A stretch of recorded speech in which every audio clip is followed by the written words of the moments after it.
Take a person, take a story, take you on a journey. It's your take.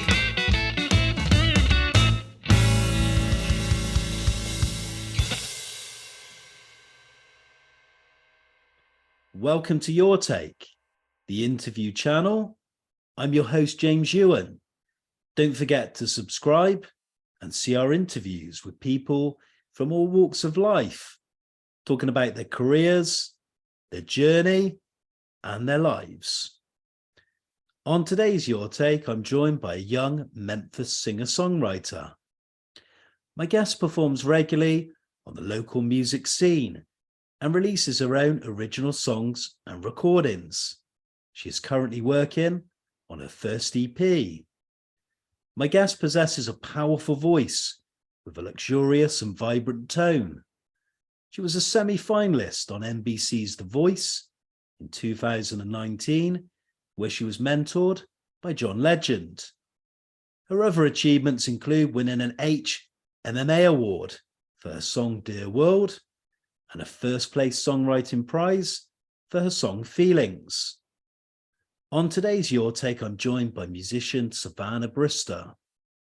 We discuss Savannah's introduction to music, her musical influences, writing and composing her own songs, her experiences on a popular reality competition show, and her musical goals for the future. Savannah, a very warm welcome. Thank you for having me. Thank you for joining me on Your Take. Good afternoon where you are in Memphis, Tennessee.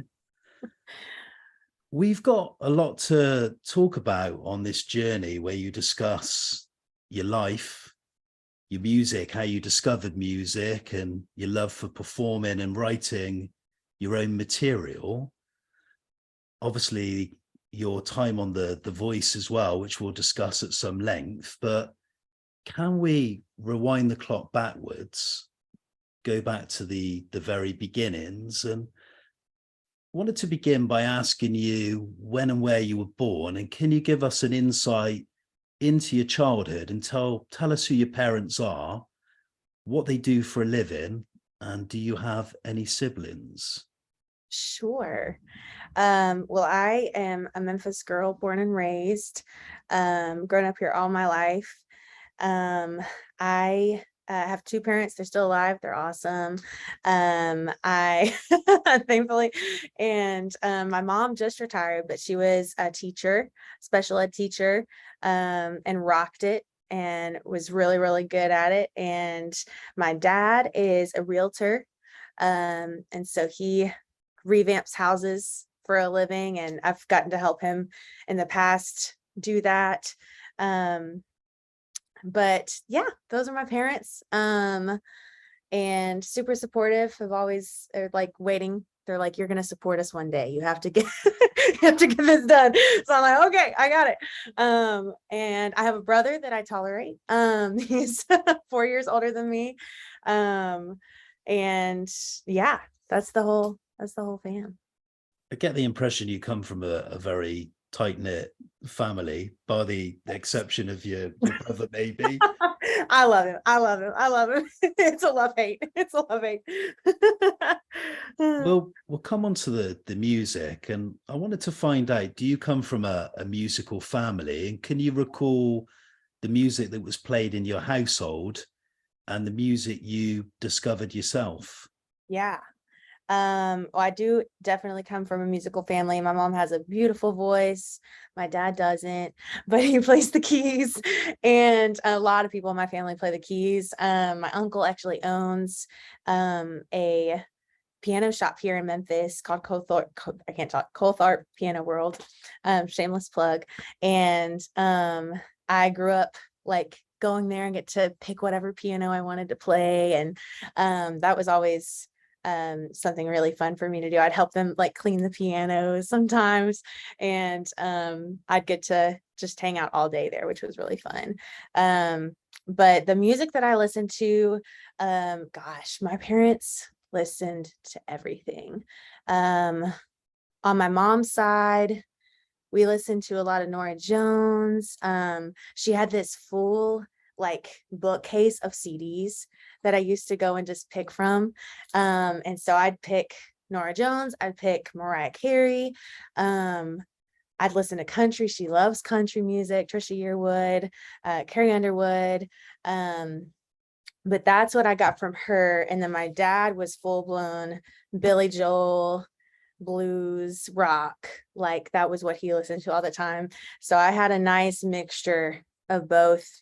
And I loved it. That was my favorite thing. I would just go pick something from the CD bookcase and just listen to it. So that's what I listened to. Interesting. We've discovered you from musical stock, and you've mentioned about discovering all this music in the household and different styles of music. But you also, during the course of that question, your answer, you also spoke about the piano, which leads on nicely to my next question, because you began classical piano training from the age of 7. But what attracted you to piano, and who taught you to play? And I also wanted to ask you, how long did it take to learn piano? And can you discuss your love of soul music and your early experiments performing jazz? Yeah, for sure. I just remember coming home from school one day. I think the school was offering piano lessons, and I was like, I want to play it. And so I just like would just bombard with my parents until they said yes.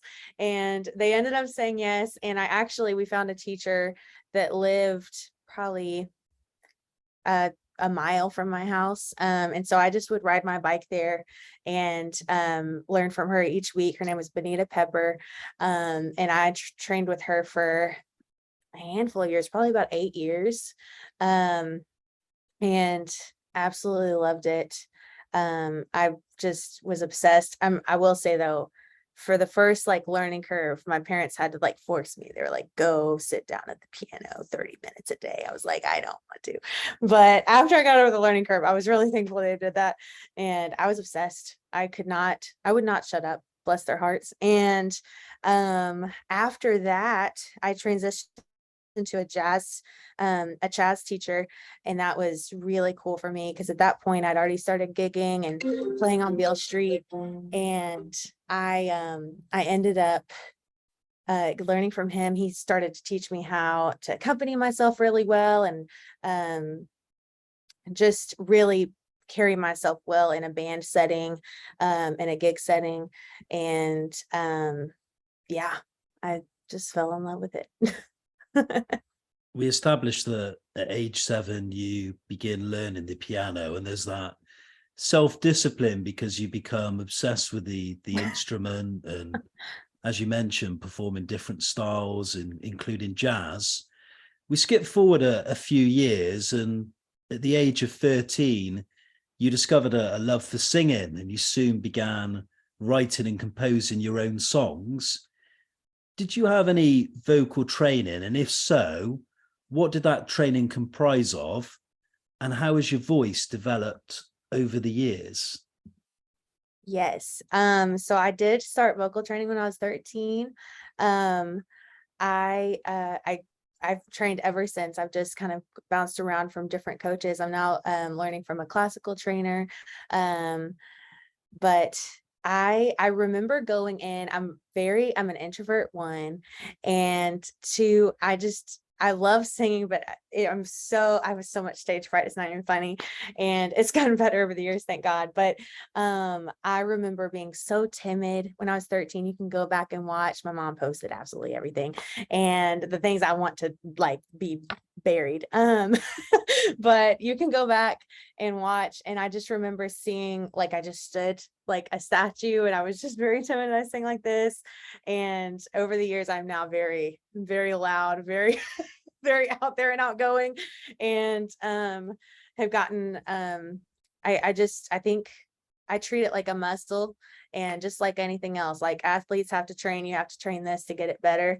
And I think over the years, just consistently training it and practicing and practicing and practicing, it's bound to get stronger for anybody. So yeah, I love it. I'm always into learning more about it, and becoming better. I think you can always become better. And especially at this age, you want to learn how to have stamina and be able to carry it on for years to come. And so, yeah.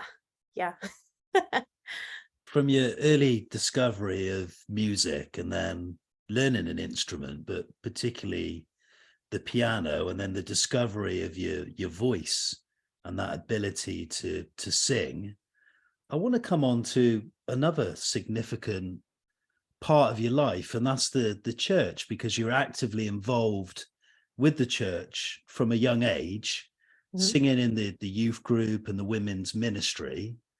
How much has gospel music inspired you, and what did you learn musically from the church and performing with other like-minded musicians? Wow. Well, I grew up here. I've literally gone here my whole life. I'm actually here right now. This is my office. So we're here right now. I think it's influenced me a great deal. Even fed my love for soul music even more. Has helped me become a better performer, a better musician all around, a leader. I'm working here now. We're creating a worship collective, and trying to write and record our own music through the church. And that's kind of my job here. And I think just this role especially is just a testament to how much it has influenced my life, and helped me become who I am today. I've told them here the voice would not have happened if I had not gotten the amount of opportunity that I did here, because it just got me used to singing in front of people. And it just was such a safe place to grow, and make many, many mistakes. And yeah, I think it's influenced me a great deal. I'm singing here almost every single weekend, with a fantastic worship team that gives me a run for my money all day long. And yeah, I love it. It's awesome. At this point, I want to steer away slightly from the music, and obviously we'll come back to that shortly. I wanted to move on next to your schooling and ask you, where were you schooled, and do you have positive memories from your time there? Which subjects inspired you, and did you go on to further education? And had you always had that desire to become a full-time professional musician? Yes. So I do have good memories from school. I ended up begging my parents to homeschool me when I hit high school, because I was like, music is more important. I was like, who needs a degree? They're like, you're getting your degree. So no, I love learning. I love doing that. But I was like, I need more time to do all of it, because I was starting to get so many music opportunities. I couldn't balance the two. And I knew I could get my school done in about 4 hours if I did it at home, and then keep doing music the rest of the day. So we did that. I started homeschooling in ninth grade and did it through my entire high school career. And favorite subject, I loved history and I loved writing. I liked English. I had a fantastic I would go to like a homeschool program 2 days out of the week. So we kind of had teachers still, which was good. My parents were like, when we hit chemistry and pre-calculus, they were like, you're on your own. We have to, we have to get some help for this. We can't teach you this. So I ended up going there, and I had a fantastic writing teacher. Her name was Debbie Barham, and she inspired me a great deal, especially being a songwriter. I just think she taught me how to write better and carry my words better. And so that was probably my favorite class. I didn't go to college. I ended up, I did the voice that my senior year of high school, and I looked at my parents at the end of the year. I was like, we have too many opportunities coming in. I was like, I want to take this as long as we can ride it. And so I just had so many opportunities afterward, and I knew if I wanted to or needed to, I would go back, because I just love learning so much. And I ended up doing a lot of shows that first year out of The Voice, and then COVID hit. And I was like, okay, well, I guess we're just making this up as we go now. So it's been a fun ride. I'm very good about learning on my own. I guess it's the homeschool girl in me. But I love reading and I love being mentored by people, and just I kind of learn the homeschool way without a classroom.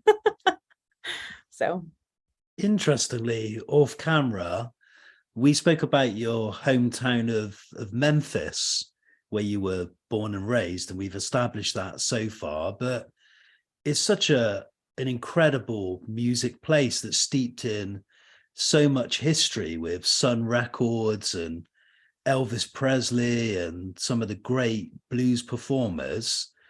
Can you tell us how important the Memphis music scene has been in shaping you as a musician, but also as a stage performer? And when did you start performing on that scene? And what venues do you enjoy performing most? And for what reasons? It made a huge impact on me for sure. I've always loved this city a great deal, and rep it as best as I can when I leave, and go out of town places.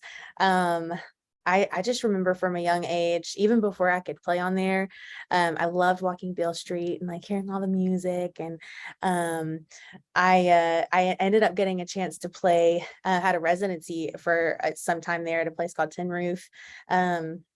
And that was just a fun experience to once again grow my craft and learn. And it was just it's fun to say you're getting to play on Beale Street every week in Memphis. When you're a Memphis musician, that's like a thing. And that was really cool. I probably started gigging when I was 15. We didn't tell people my age. My parents were always with me, but I got used to that X being on my hand quite a lot. And we would just go and play places. As much as they let me, I would go play. And it was just super fun. It was a growing experience, and I fell in love with it even more. I think my favorite spot to play, I love playing at Lafayette's. That's a place here where a lot of the locals go. In Overton Square. So I've grown up playing there quite a lot. And I'm gonna say a place I just got booked here. I'm really excited about it. It's the first time I'll be playing there. But I'm playing at Overton Park Shell, and that'll be April 15th. And I'm stoked. It's a really, really, really cool venue. So I'm gonna go ahead and add that to the favorites, although we haven't been there yet. From Memphis, your experiences of performing on the live scene, and as we mentioned, it's steeped in this great musical history, and we could be here forever talking about that and discussing some of the legendary performers who've come out of the Memphis music scene. I want to talk about craft now, which you've mentioned, and you've spoke about a love of reading, but also a love for writing. And what attracted you to writing your own lyrics and composing your own material?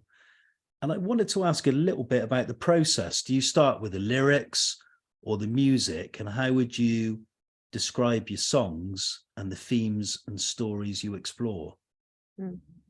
I would say when songwriting came along, it was like the last piece of the puzzle. I didn't really know something was missing, but I was like, I feel like we need one more thing. And right when songwriting came along, I was like, this is it. We have the full thing now, full puzzle. And I just remember I'm not very good about communicating through talking. What's going on in my head. And so it was just an outlet for me to pour all of those thoughts and emotions into something that felt safe. It was my outlet. It was my therapy. I remember on the bad days, I would come home and go straight to the piano. And that would just be the spot where I just lay it all out. And so that's kind of where songwriting came from. I remember, I think the first song I wrote was, I was 15, maybe. First real song. We're not going to talk about the ones I wrote at 5, but first real song. And it was like a dam broke, and I wrote tons of songs in 1 week because I think it was just waiting to come out. and where those songs are going to be buried. No one needs to hear them. But it was really, I was like, oh wow, we can write songs. It was just a cool thing I didn't realize I could do. And I treat that the same way as voice. I think it's a muscle. You need to work as much as you possibly can to get better at it. And I think the music I write now still has the same twist. I think whenever I need to get something out, that's usually where it ends up. And I think now it's just expressing me as best as I know how. Even when I don't like some of the stuff that comes out, I'm like, whoa, that was there. We were angry about that. I think at this point, it's just about being authentic. It's, I think the more authentic we can be, the better we can love on other people. And I hope my music someday does good. That's the hope. So yeah. From authenticity, expressing yourself in song, I wanted to talk about recording your songs. And can you talk about the studio engineers and producers you've worked with, and do you enjoy the recording process? And can you talk about the musicians you work with in the studio and also on the live scene? Yeah. Well, currently I'm working with Terrence Clark and Chris Carter. They're both Memphians here. Terrence Clark is actually out on the road with Keith Urban right now, playing drums. He's a drummer. And Chris Carter is a keys player, and he's fantastic. And I also work with John Nudala Height, and he's the recording engineer. So that's my little team of people, and they're awesome. And they push me in all the right ways. And have just really been a great fit over the past couple of years. I have had play on my stuff. Kyle Bolden, he's a fantastic guitar player. DJ Pruitt, he's a bass player, and he's nasty good. That's a nasty good. And let's see who else. Terrence and Chris obviously play on there a lot. Hamilton Harden, he's a horns player. I know there's more, but that's the gist of the crew. And the people I play with here, I feel like the ones I love playing with the most are the guys that I grew up with here at church. So those gigs are really fun. But I also play with Calvin Barnes. He's fantastic. We're about to do a gig together. And a lot of the shows lately, I'm starting to ramp up full-time bands again, but a lot of them have been solo. As of recently, I've been the one-woman band. So your girl's been rocking alone, but I'm excited to have a band back together over the next couple months. I want to continue to talk about songwriting, because obviously as songwriters you write so many songs, and obviously you have favorites, maybe some you're not so keen on that you decide not to record, and maybe some you come back to change and maybe then feel confident about to record. But of the songs you've written to date, which would you say are your favorites, and for what reasons? And do you have any plans to release an EP or an album in the future? Yes. So, man, they're like picking my favorite children. I think I would say, I would probably say either Feelings or Dear World would be my favorites. I can also tell you my least favorites, because I look back at some other ones and I'm like, that's looking like old pictures. But I would probably say I love Feelings just because of the vulnerability. I suck at being vulnerable. And I literally remember coming home one day and I just word vomited everything I needed to say, and it felt honest and it felt real. I needed to get it out, and there's been a great response to it just because of that same reason. Everyone's like, oh, I feel like this. And that's the biggest compliment I feel like you could give a songwriter. for them to say they get it. And I think Dear World, from a musical aspect, I was just really, really proud of that record, and how it turned out. And I'd feel like it was the first song I'd released that just felt like me. And that was just really a fun record to create.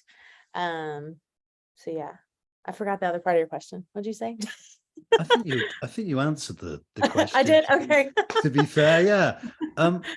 Savannah, interestingly, earlier on in the conversation, you briefly touched upon the pandemic, and I've spoken to a lot of musicians to ask about their perspective on the pandemic and in terms of their output, in terms of how it affected them. And some have said that they found it difficult and almost in a rut, lost of ideas, writer's block, and so forth. And others said that they found more inspiration and they were able to just, record material and full of ideas and lots of creativity and energy.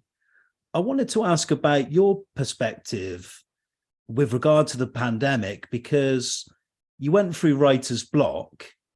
Why do you think that happened? And how did you manage to motivate yourself and eventually get out of that rut and then, manage to kind of find your mojo again and just write more material and get back into the studio? Well, at the beginning of all of it, it was incredibly discouraging. I think it was right around the time The Voice ended, summer of 2019, and I did constant shows, and I was starting to book out of town shows at the beginning of 2020. I was so pumped about it. I was like, we got a little tour going. This is cool. And right when COVID hit, everything was canceled. So I was like, shoot.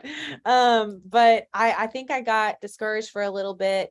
And then it just got to a point where I was like, you have to have the discipline to do something, because it was, you get locked in your house. I was like, I'm going crazy in here. And I was like, we gotta have some type of creative outlet. And I knew if I had the discipline of posting something every single week or had a goal in mind, I would do it. And so I just decided, I had one friend that literally was writing a song every single day and posting. I was like, that's too much. That's no, we're not doing that. But I was like, 1 week feels doable for me. I can work throughout the week. If I haven't written something by Sunday, I got to write something Sunday. And it just kept me accountable to myself. And so I started, I think they were called Songwriter Sundays. And I would post a full song on Songwriter Sundays, and it could be horrible or it could be sort of good, but either way, I had to force myself to post it. And that was just something, it really helped me a lot, because like I said, you got to work that muscle every single day if you can, to keep it healthy and working well. And it just was nice to still kind of connect with my people via social media and everything, and still continue to grow. And yeah, you just got to push through the Rona. We move on to that next chapter in your life and the next chapter in your musical journey. Highly significant, I guess you could say life-changing. That's the opportunity to appear on the Voice. Can I ask you, what made you decide to apply an audition for The Voice? Where did the auditions take place? And can you recall where you were and your reaction when you've been selected for the televised show? Well, I decided, I was obsessed with the show. I watched it nonstop when I was younger, and I ended up even trying out. I tried out when I was 15 and I didn't get it. And I remember my mom looking at me and she's like, do you want to try again? And I was like, heck yeah, I want to try again. So it took me a good 2 years to be able to do it again, just due to scheduling and everything. But that was perfect amount of time. I just kept prepping for the moment. And I ended up getting to try out in Atlanta for the cattle call auditions. And I just remember it kept going. I was like, my only goal, I'd made it through one audition the time before, and there's like about 3 or 4 before you get to the real audition. And I was like, okay, your goal is just to get a little bit further than last time. And it kept going. It's like, they haven't sent me home yet. So we're going to continue writing this out as long as possible. And I remember we did a few auditions in Atlanta, and then we were sent home for a little while, and they said they'd reach out to us, and they ended up doing that. And they sent us to California for what I like to call voice boot camp. And we were there for about a month, just prepping for it. We had vocal lessons. We had I think stage rehearsals. I don't know if we did stage rehearsals then, but you know, they style you, they get you ready and make you look cute. And yeah, it was just a fun overall experience. But through that entire month, they're cutting people while you're there, so you're like, you better be on your A game. And yeah, that was the thing. It's interesting because we'll talk more, but it turned out to be a very positive, life-changing experience. I guess to sum up life in some way, it is a competition. And obviously, as a performer, as performers, we all suffer from nerves. But was there a worry because you're living in that moment? You have to perform in that moment live in front of a television crew. And I imagine there are points where the camera crew say, we need to cut, or we need to stop for some reason and shoot again. Was there a part of you that felt, what if I don't live up to that expectation in that particular moment? Will this have a particular negative impact musically on my career?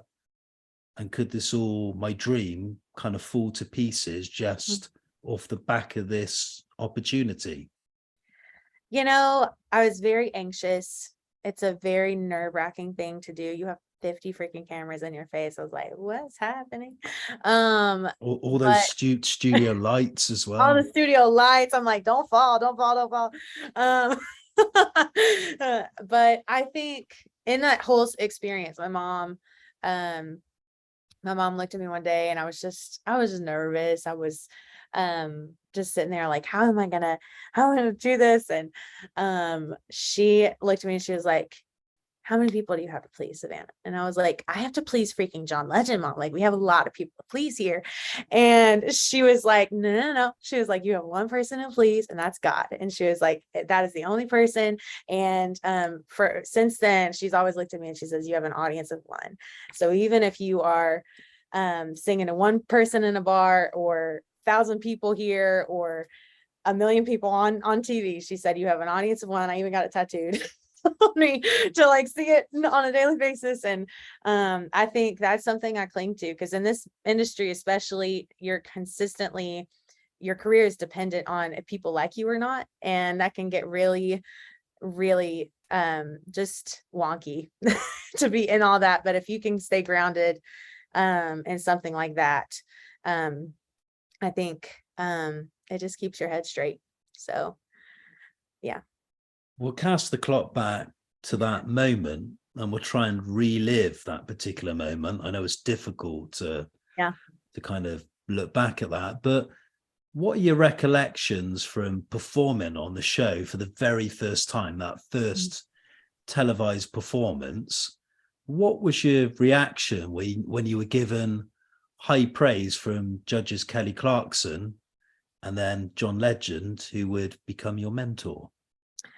I blacked out. I honestly don't remember. I remember walking out. Well, no, they stick you in a little vocal booth, and you get to run through your song one more time beforehand. But I remember asking like our stage mom back there, I was like, I'm not going on like anytime soon, right? Like, we're good. And she's like, no, you're fine. You're good. And I went in this vocal booth. I'm thinking, oh, I have so much time. You were like right there. Like, we are backstage. I can hear other people going. And I'm like, okay, like the nerves are, my heart was bumping out of my chest. And I remember walking out of this small little square vocal booth. Probably 2 people could fit in it. I walk out, they have mic in hand. They're like, you ready? And I was like, no. I'm not ready. Forget it. And I just remember saying water over and over again. I mean, my throat went completely dry at that moment. I was like, please send me water. And somebody got me some water. They're like, breathe, you're okay. And they stick you in front of the doors, the doors that you see beforehand. And you hear it count down. And we all had an artist number. I can't remember mine, but maybe it was 79. I don't know. But they stick you in front and they say artist number 79. And they do this minute countdown. And when I say this minute lasted longer than an hour, I'm just sitting there like, oh my gosh. And sure enough, you hit one, they open those doors and it's go time. And you walk out and sing. And I just remember little bits and pieces. I genuinely blacked out for part of it. I don't know what happened. I asked my parents later on. I was like, what happened? I do remember my peripheral. I remember John turning around. I told myself, don't look at him because you will pass out. And I don't really remember. Don't really remember a lot else.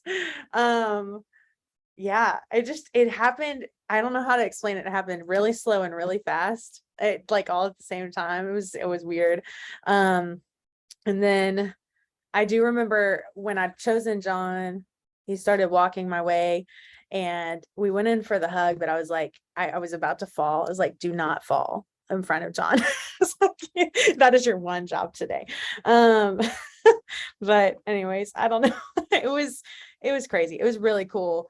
But still to this day, I'm like, did that happen? I don't, it feels crazy.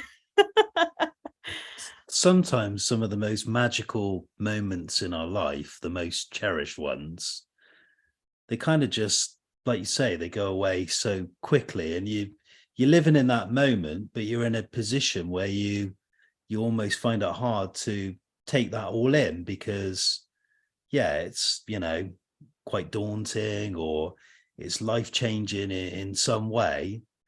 Did you find in that moment or those moments it was hard to really take it all in because firstly you're in a competition for starters and it's televised, it's got all this exposure, and nowadays we see so much exposure, including the significance of social media. Was it hard to kind of almost enjoy it in some way because of all that pressure as well, and the intensity and what was on the line and so forth? Oh, 100%. I think you're consistently just making it day by day. And it's a lot of information at once and a lot of moving parts. And I think it just, I remember when I did get kicked off, I remember coming home and thinking, oh man, I had so much more to say. And at that point you're like, oh man, like the moment's gone for now. But yeah, I think just like anything else, it's experience. I think the next time I'd be even more prepared, or next time for whatever opportunity happens. And I think you'd be more prepared to be like, okay, last time we didn't do this, and this time we're going to do that. And you just take it and use it the next time, whatever comes. John Legend, you're mentored by a highly successful musician who's extremely popular, won numerous music awards, including the Academy Award. But what do you learn about performance and other aspects of the music business being mentored by somebody of that higher caliber? And how did you also feel about not going on to progress to the final stages of The Voice? I learned a great deal from him. I think I loved the fact that we kind of had the same music style. He was a keys player too. I was like, we'll jive. This is good. And I think the main thing I think he beat into my head was to be myself. I think especially on the show, but just in general in this industry, there's a million different people doing a million different things, and you may see somebody else doing something and you're like, oh, that's working for them, maybe I should do that. And I think for me, and they told us this when we went on the show, they're like, you're here because you're you need to continue being you. And I think that's just something I've hung on to. I think there's enough room for everybody and everybody's types of music and styles and personalities. And I think that is a big lesson learned and thing to hold on to from it. I was not surprised I got kicked off. Honestly, I was just like, okay, it's done. But it was really, I remember walking off. I'm my nickname is Smiley, and I was like, you're not going to cry on national television. Just get through it. And I got through it. And yeah, I think I just was like, okay, the ride's done for now. And we got further than the last time. That was the goal. We met the goal. I can check it off. And yeah, it was fun while it lasted. The ride may be done, but if you take into account all the entrants, the participants, all the auditions, a semi-final place is an incredible achievement. Sadly, you didn't reach the final. One door closes, but another one opens, I imagine. Can you tell us about the opportunities that have been created from appearing on the show? Yeah. Well, I think that gave me some street cred here. So I was able to just play a lot more shows. I've gotten a lot of different opportunities, and I've gotten to mentor people and talk through different things here in Memphis and outside of it. I played shows in Florida and California, Nashville, Georgia. There's been many places, and it's been really cool. And I don't think I would have been given those opportunities without the voice. So yeah, it's just been cool. The more people I met and got to record with after it, I've kept in touch with a lot of the contestants, and we keep tabs on each other. Because this industry 100% is about relationships, and just staying in touch with people. And so I think it just opened me up a lot. And also, I think at that point, my family was like, okay, if John Legend thinks that you can do it, maybe we can we can do this. So it gave me, I guess, a little bit, them feeling like they could give me a little bit more freedom to maybe not go to school and just continue pursuing this as much as possible. So yeah. One final question on the voice, because I imagine you're sick and tired of being asked the same questions about that particular phase and experience in your life. We touched upon competition, and obviously you mentioned how difficult it is to break into the music industry and you have a successful career from it. And at the end of the day, it's a competition show. And we, I guess, as human beings, all vie to win and better ourselves. And I suppose most of us are highly driven and we want to succeed in our careers and do as well as we possibly can. We see on these shows, there always seems to be this positivity and everybody vying for one another to do well. But off camera, is it like that? Or is there some competitors, or the majority of the competitors, who are very much in that competition mind? Is there a lot of rivalry, or how does it kind of, how did that kind of work? And what was your kind of thoughts on did that happen? I can't speak for the other seasons, but I can honestly say for ours, we were very close. We were very supportive of one another. I can't honestly think of anybody that was really like, oh, I'm going to win this competition. I think everybody was just excited to be there. And we really did love each other. The producers said, wow, we've never had a season like this that have been this supportive of one another.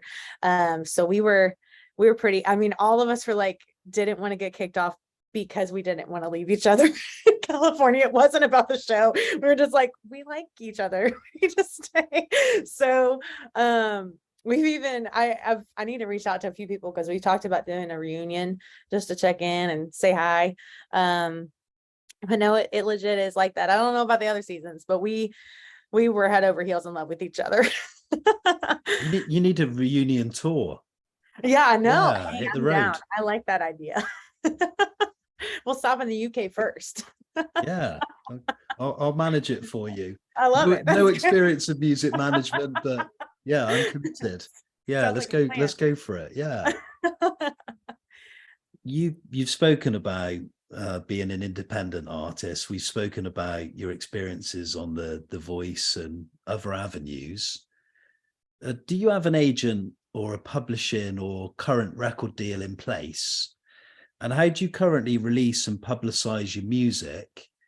And can you discuss your current touring and live schedule? Are you Mhm. kind of solely responsible for that, or do you have a manager that deals with your diary and your bookings? You girls riding solo. I I am independent completely. As of right now, I release everything myself, promote everything myself.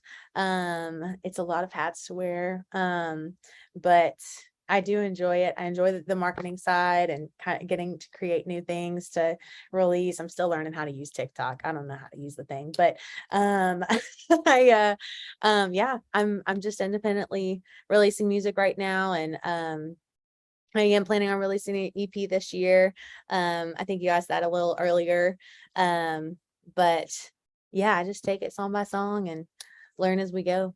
So It seems like the music industry has changed completely, and this seems to be kind of the new way. You see so many artists now who have this reluctance, and they don't seem to want to sign to a music label. They feel that they can wear all these hats, be solely in control of their content, the music they perform and yeah. produce.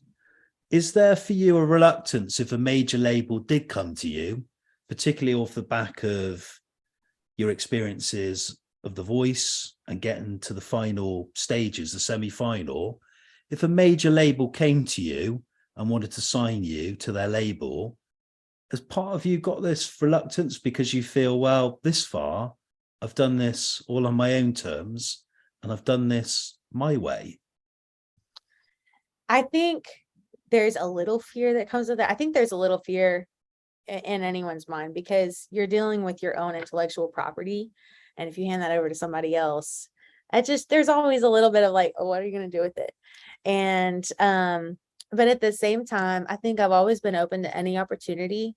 I think it would be dependent on who it is, what the agreement looks like, all of those different things.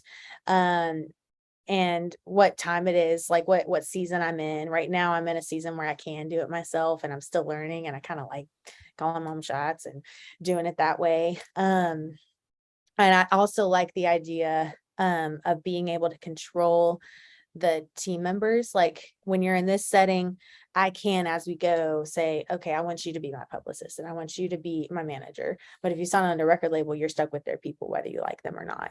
And so I think that would just be a wait and see type of thing. I think there have been seasons where I'm like, there's no way in heck I'm doing a record deal, because I'd hear all these horror stories and be like, nope, we're not doing that. But then I think you look at the pluses and the fact that you'd have help with marketing and you'd have help with booking, and especially on the financial end, because we out here in these streets with this independent stuff. I'm like, I'm trying to get it all done, and still pay bills. But yeah, I think it is changing. I'm interested to see honestly what happens over the next few years with record labels, because I feel like the norm is now TikTok and releasing it independently and then building your team. So I'm interested to see how they're going to revamp and kind of take on this new season, because there's a lot less people I feel like signing to labels. So we'll see. It changes every day. I've heard many musicians say that there's next to no money in streaming royalties.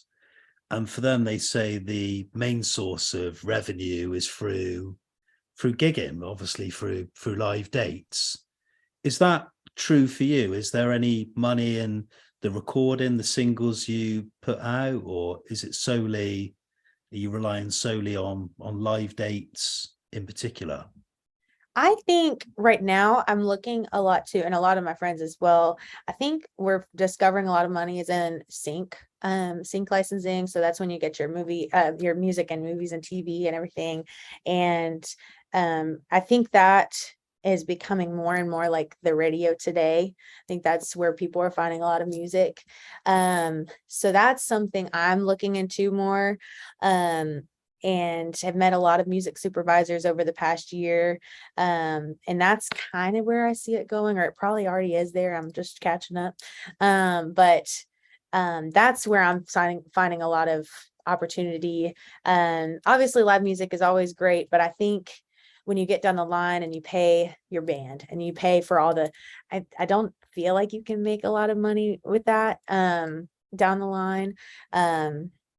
Merch is always good. I think that's a great opportunity to earn some dough, but yeah, streaming is a no-go. Streaming, you get like 4 cents after about 1 million plays. So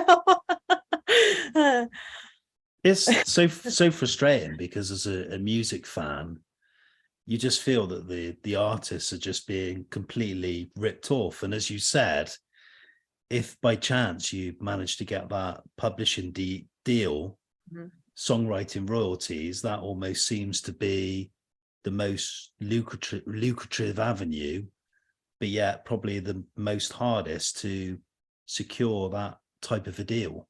Yeah. Yeah, it's interesting. I think a lot has happened over the past year. A lot is shifting, I think. I'm watching different things be put into place uh with the Music Modernization Act and Modernization, I can't talk, Modernization Act, and different. I feel like people are starting to speak up, which I appreciate. And I think it's just a matter of time beforehand. I think Spotify just upped their cut a little bit on what they give us. And I think it's just going to require people to speak up because it honestly, people don't function without music. It's a universal thing. So I feel like even here in Memphis, we're starting to build out more things in our arts culture here. And I think we just need to speak up for ourselves, get some more money. Savannah, we've spoken so much. The main theme has been your passion for music, but I want to steer away from that and find out a little bit more about you outside of music. Mm-hmm. What would you state as your interests and hobbies outside of your music, and would you like to explore any creative avenues other than music? And do you have any musical plans and aspirations for the future? Well, I have told you I like reading. I'm a huge movie buff. I love movies. In fact, if you listen to my music, there's almost a song in just about it, or movie in almost every song. I have a tendency to do that without trying. Other than that, love animals. I grew up with a bunch of dogs my entire life. I don't know if you consider that a hobby, but it's just good to have around. An interest of mine that I really want to do, it's on the bucket list this year. I'm going to make myself do it. I really want to do pottery. I don't know why. I probably would suck at it, but I just want to do something with my hands and see if I'd be good at it. But I've always wanted to do that. So that would be really fun. But other than that, I feel like I just do music. It's a full-time gig. Yeah. A future career in ceramics, maybe. Hey, you never know. It's a good backup plan. It's always difficult to forecast the future, but have you set yourself any goals in regard to your music? Do you want to put out several albums, or work with any particular musicians, or do you have any sort of long-term aspirations? How much time do you have? I I think I'm an Enneagram 3, so the goals, there's a long list. I'd probably say within the next year, I want to release an EP, as you know. And I think probably within the next 5-10 years, I would like to say I can solely live off of my music instead of the other jobs that us independent artists do. So I'd love to that's always been the dream and the goal, to be able to go tour, to be able to release music and do that and just be able to live off of that. Would be really cool.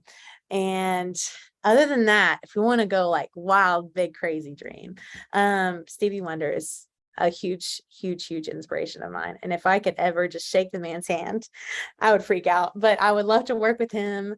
Norah Jones is way up there. I've always said I wanted to get nominated for a Grammy. We don't have to win the Grammy. We just need to get nominated for a Grammy. But yeah, I don't know. Go on tour with John Legend and say, Hey. John, I think you owe it to me. You know, all I'm that amount of work, you know, dedication, what I did for you on The Voice. I think it's time to, you know, maybe be your, you know, support act at one of your, one of your gigs or tours. Yeah.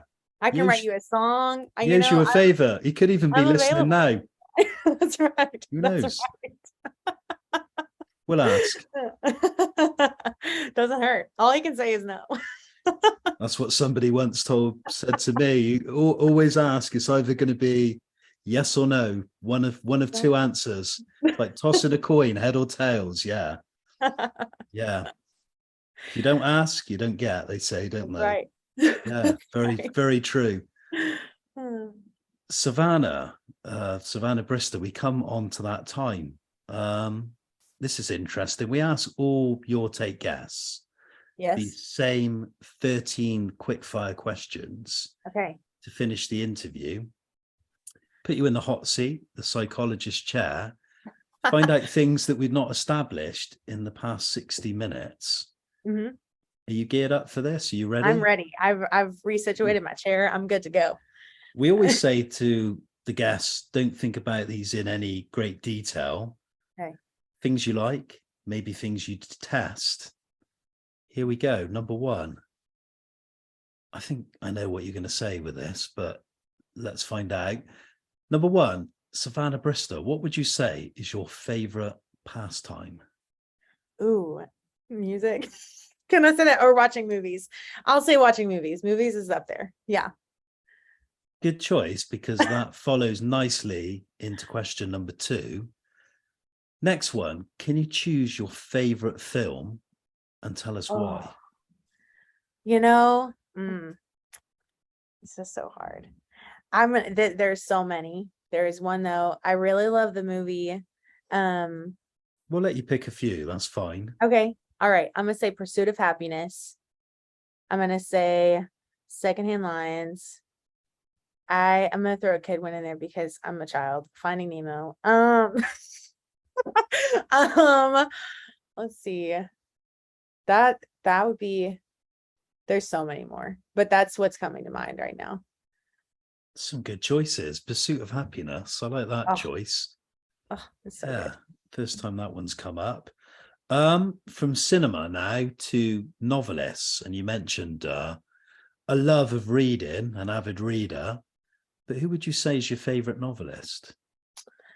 I honestly, I can't remember. I think I have this book with me. I'm reading a book right now called Ruthless Elimination of Hurry. It's really good. Hold on, while we're here. It is by John Ortberg. I think that's how you say his name. Or no, the foreword was by him. John Mark Comer. That's him. But this book is really good. And I really like his books. This is a question that's not on the list, but you've chosen a favorite novelist. If you had to choose a favorite songwriter, who would you choose? Oh my gosh. Okay. All right. In the gospel world, I'm going to say Jonathan McReynolds. Um, in the soul pop world, I'm gonna say either Nora Jones or Stevie Wonder. I thought you might say Stevie Wonder. Oh man, I love the guy. Oh, there's so many, but yeah, that's three. We move on now to professions. If you could have chosen a different profession outside of music, what would it have been, Savannah? I wanted to be a journalist. I wanted to write and go meet people and interview them, kind of like you're doing now. And I just wanted to write all day long. I like the choice about journalism. I kind of look back. I did a creative degree. I went to art school, and I did a media degree that kind of it was video, it was radio and multimedia. And I regret doing that now. I wish I'd have trained to be a journalist. It's the biggest mistake in my life. And now I've reached 40, I look back and think I should have written for, a newspaper. I think I could have done that, but never too late, they say. Maybe you can combine the two. Who knows? Yeah, maybe. Who knows? Savannah, what would you say? Who has been the greatest inspiration in your life? Oh, I would probably say my mama. She and I are pretty close, and she always makes me laugh, and is just consistently pushing me and loves on me all the time. She keeps me humble. She's good. What does she think of the music? I'd imagine she's highly supportive. Yes, she is. She really is. She's excited for it. When she was my age, she was looking into getting signed to a record label, and she almost did, and then she turned it down. I was like, Mom, what did you? And she was like, I just wasn't in love with it as much as you are. So she's just all the time. She's like, I'm just living vicariously. She's like, you just go and have fun. And I have so many pictures of her, like literally sitting crisscross applesauce on stage with me. So she's my number one fan. She's always there. Yeah, I'd imagine she's very proud. From your mum as your greatest inspiration, we turn back to journalists and journalism. But do you read a newspaper? And if so, which one? No, I don't. But I should. I read articles, but no. I'm the same. I wouldn't mind writing for a paper, but I don't read a newspaper. But there's reasons why I don't read a newspaper, but we won't go into sad those. Now. Take too long. So from newspapers now to food, are you a cook? But what would you cite as your favorite food? Oh, I'm trying to be a cook. It's an attempt most of the time. I can't say I'm very good at it. But my favorite food, I'm a child. The first thing that came to my mind was mac and cheese. That's sad. We're gonna throw a healthy thing in there. I actually really like broccoli. I'm weird, but I really like broccoli. So we'll say broccoli mac and cheese. That's like my ideal meal. Nothing wrong with veg. I got a thing for swede. I just love swede. I don't know why. It's just the annoyance of having to cut it all up and dice it. Yeah, but there's something about swede with a nice roast on a Sunday. Yeah. This is a tricky one, Savannah. We ask all our guests to choose their favorite cultural icon. It could be a figure from history, could be maybe somebody in religion, a religious leader, a political figure, a musician, the musical icon. Who would you cite as your favorite cultural icon? I'd probably, one of my favorite pastors, and I'm really loving him. He actually just retired as a pastor and is now doing a podcast. So I recommend this to you. You need to go check it out. But his name is Tim Ross, and his podcast is called The Basement. And I think in my generation, we're just craving a lot of honesty because I think there's a million things out there now. There's like just so much information and so many different people think different things. And I think he is like incredibly honest. He just states it, and whether it's whether you want to hear it or not. And I think he's up there for me. So I'd probably say Tim Ross for today. We lead on now to curse words. Savannah, what would you choose as your favorite curse word? And All why? right, I'm a hint. Okay, we're gonna keep it PG. But I'm gonna say sugar or fudge. All right, either or. Very clever, because I think we're getting the gist of what you're trying to say. So yeah, I think we just about bucked the sensors on this occasion. From curse words, and I'm liking that play on language. What would you choose as your favorite place or holiday destination? Oh, like to for a vacation. Yeah. Let's see. I love going to California. But I would say I grew up, my family would always take us to this really small town in Florida called Inglewood. And it's just freaking heaven to me there. I love it, maybe because of all the memories there, but beautiful beach. And you can just plop your butt in the sand and you're happy. So that's probably what I would say. Next is the question you don't really want to ask a musician, but I will. And you've already cited some of your inspirations. But who would you say is your favorite music artist? And what is your favorite album? Ooh, you hit me with a favorite album too, dude. Okay. I'm gonna say a couple artists because I can't pick one. I'm gonna say, since I haven't said her yet, I'm gonna say Sarah Bareilles. I love her. I love Tori Kelly. Michael Jackson is a huge inspiration of mine. Y'all already know Stevie Wonder, Norah Jones. Joni Mitchell. Favorite album. Oh goodness. I'm gonna say, just because it's what I was listening to yesterday, Come Away With Me by Norah Jones. That's what I'll stick with for right now. Tomorrow I'm gonna give you something different. Savannah, what would you say is your greatest achievement to date? I would probably say winning an HMMA award. That was big. The Voice is big, but like for me to win an award for one of my own original songs was like, so that was really, really cool. How did you find out you won that award? If I'm honest with you, I missed the award show and everything. I didn't know that I'd won it. And it was during COVID. So like it was online. It wasn't like we went to California or anything, but I got an email and they were like, you won, just so you know. And I was like, oh my gosh. I was like, I did not think that was a thing. Did you get a statuette, or what was the prize? I did. Yeah.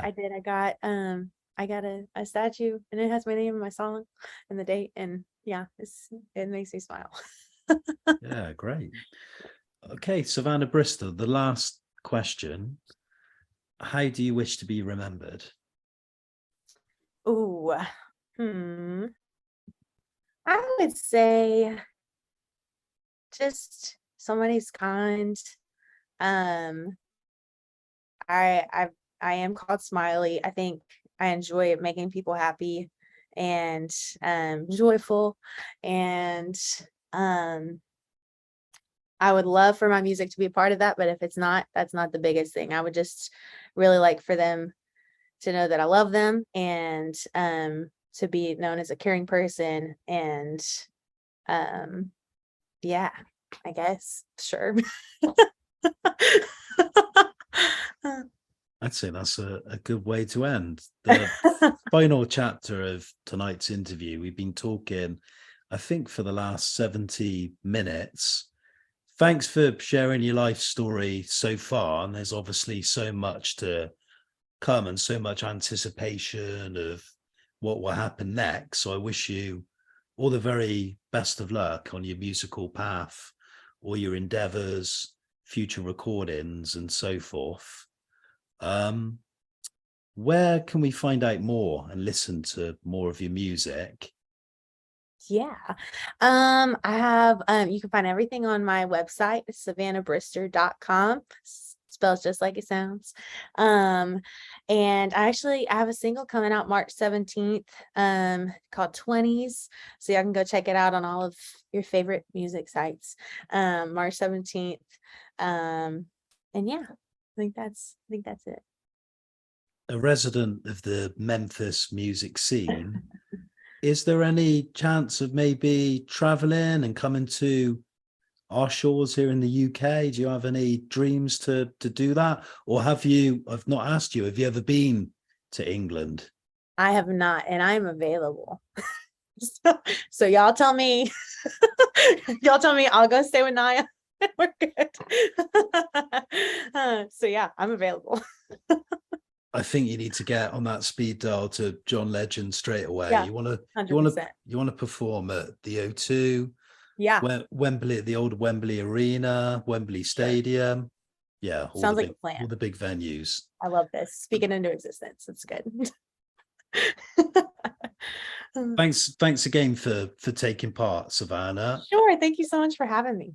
Thanks for being so honest, so upbeat as well. It's been an enjoyable interview, and I've had quite a lot of fun. We've had some banter on the way, so thank you kindly. And yeah, once again, I'll echo the words I said earlier.